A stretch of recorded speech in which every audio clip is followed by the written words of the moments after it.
मंत्रिपरिषद द्वारा एक और ऐतिहासिक निर्णय आज लिया है।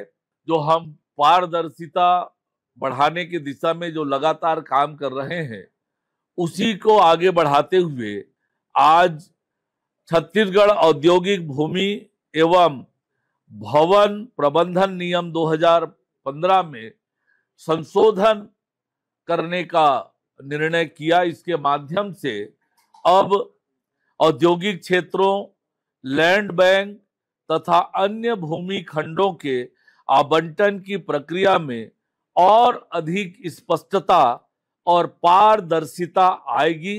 इससे औद्योगिक निवेशकों को भूमि आवंटन की प्रक्रिया को बेहतर ढंग से समझने और उसका लाभ उठाने में सुविधा होगी। ये भी एक ऐतिहासिक निर्णय आज मंत्रिपरिषद में लिया गया। माननीय विष्णुदेव साय जी के नेतृत्व में सरकार बनने के बाद शिक्षा की गुणवत्ता में सुधार के लिए लगातार प्रयत्न किए जा रहे हैं और आज एक और महत्वपूर्ण निर्णय कैबिनेट की बैठक में मुख्यमंत्री माननीय विष्णुदेव साय जी के नेतृत्व में लिया है, जब हम अब मुख्यमंत्री शिक्षा गुणवत्ता अभियान का संचालन करेंगे। इसके माध्यम से शिक्षा की गुणवत्ता सुधारने, पालक शिक्षक सहभागिता बढ़ाने और शैक्षणिक उपलब्धियों को उन्नत करने के लिए कई महत्वपूर्ण बिंदुओं पर फोकस किया जाएगा। स्कूल शिक्षा विभाग द्वारा अभियान के संबंध में विस्तृत दिशा निर्देश जारी किया जाएगा। अभियान के तहत विद्यालयों का सामाजिक अंकेक्षण कर गुणवत्ता के आधार पर ग्रेडिंग की जाएगी। कमजोर शालाओं की नियमित मॉनिटरिंग विभिन्न विभागों के अधिकारियों और जनप्रतिनिधियों के माध्यम से सुनिश्चित की जाएगी। मॉडल शालाओं का चयन कर कमजोर शालाओं के शिक्षकों को वहां शैक्षणिक भ्रमण कराया जाएगा। पालक शिक्षक बैठकों पीटीएम के माध्यम से अभिभावकों की सक्रिय भागीदारी सुनिश्चित की जाएगी। विद्यार्थियों की शैक्षणिक उपलब्धियों में वृद्धि के लिए कक्षा शिक्षण प्रक्रियाओं में भी सुधार किया जाएगा।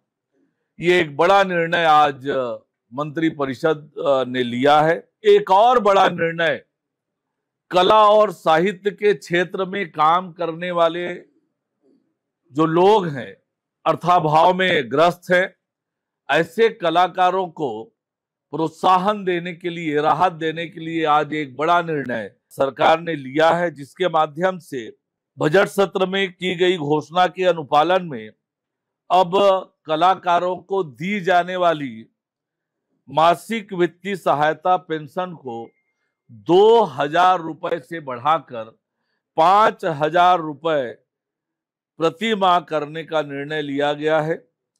इसके लिए संस्कृति विभाग के अंतर्गत संचालित वित्तीय सहायता योजना 1986 में संशोधन के प्रस्ताव का मंत्रिपरिषद द्वारा अनुमोदन किया गया। इससे उन कलाकारों, साहित्यकारों को आर्थिक संबल मिलेगा जो आजीविका के लिए संघर्षरत हैं। यह योजना 1986 में प्रारंभ की गई थी और तब न्यूनतम सहायता राशि 150 रुपये और अधिकतम 600 रुपये निर्धारित थी। बाद में 2007 में इसे बढ़ाकर 1,500 रुपये और फिर 2012 में बढ़ाकर 2,000 रुपये किया गया था और 2012 के बाद से कोई वृद्धि नहीं हुई थी और अब इस पर वृद्धि का निर्णय लिया गया है। वर्तमान में राज्य में 162 साहित्यकार और कलाकारों को यह पेंशन दी जा रही है। वर्तमान में हर कलाकार को, साहित्यकार को 24,000 रुपये पेंशन मिल रही है, जो संशोधन के बाद अब 60,000 रुपये सालाना हो जाएगी। इससे वार्षिक व्यय 8 लाख रुपए से बढ़कर 97.20 लाख रुपए हो जाएगा, जिससे राज्य के बजट पर 58.32 लाख रुपए का अतिरिक्त भार आएगा। पर इससे जो अर्थाभाव से ग्रस्त हमारे साहित्यकार हैं, कलाकार हैं, उनको बड़ी राहत, बड़ा संबल मिलेगा। अगर आप ये वीडियो YouTube पर देख रहे हैं तो हमारे चैनल को सब्सक्राइब करें और बेल आइकन को दबाना ना भूलें। अगर आप Facebook पर ये वीडियो देख रहे हैं तो हमारे पेज को लाइक करें।